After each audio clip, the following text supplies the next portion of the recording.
iechyd. Da ni'n rhoi papur a cardboard y fama. Boteli a plastig y fama. Gwydra a tynia y fama. A byddwch yn barod.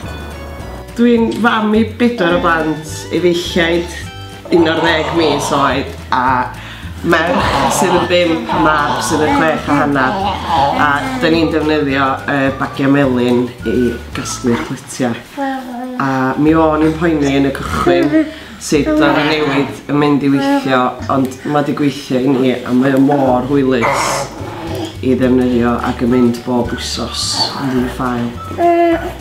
Da ni'n defnyddio'r bin bwyd bob wsos ers blynyddoedd bellach, am dim traffath o gwbl, a mae o'n haws o swbath, a mae o les yr amgylchedd.